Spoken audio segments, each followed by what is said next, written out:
and welcome back to another STEM video with the Boys and Girls Club of Dane County. My name's Ethan Mars, and today we're talking about how water moves through plants. So all you need are some celery stalks, but you want the stalks that still have leaves on them. You need food coloring dye. I have red and blue, but you only need one of them.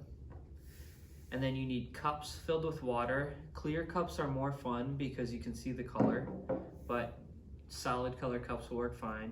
And then you need scissors as well. So before we talk about the science behind the experiment, we're gonna start the experiment now because it takes a little bit for the experiment to take place.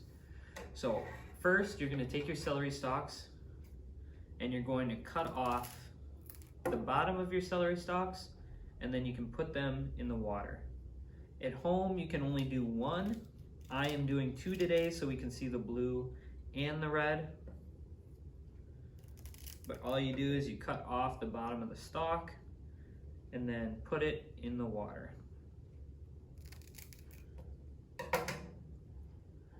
After you put it in the water, you can take your food coloring dye.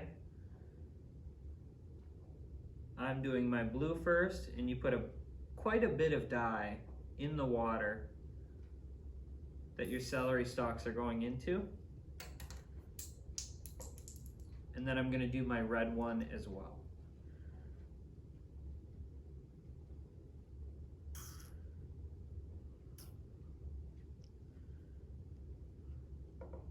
And then you can gently swirl those around.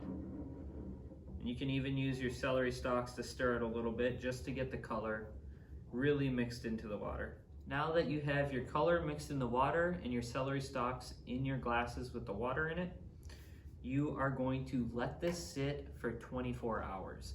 You can check in maybe every 6 hours or so and start seeing the difference, but the color is going to transfer through the plant and work itself up all the way up to the leaves. Now that we've started our celery experiment, we're going to talk about how that food coloring transfers from the water to the leaves.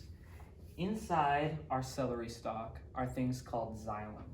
Xylem are long tubes that run from the bottom of the celery stalk all the way to the top, and they carry that water in an upwards direction. That water moves upwards because of a process called transpiration.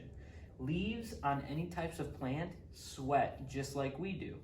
So these leaves on the celery stalk are letting off that water vapor, and because water is polar, it attracts and pulls the water from the cup through the plant up to the leaves, and that's why the leaves get colored. So now we're gonna wait 24 hours and come back and see what our celery stalks look like. Welcome back, and as you may be able to tell by my clothes, we're now 24 hours later, and our celery has changed color.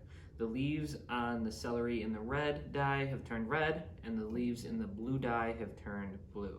So let's review why this happened one more time. We put the food coloring in the water, and we put the celery in the water. The xylem inside the celery sucks up that water and brings it to the leaves. The reason that that water gets sucked up into the celery is because the leaves transpire or give off a water vapor, and it pulls the rest of the water up through the celery. I hope you guys had a fun time doing this experiment. In the future, you can try doing this with other plants. So one cool way you can do this is if you find Queen Anne's lace or any type of white flower, you can do this with food coloring and we'll turn the petals of the flower a different color.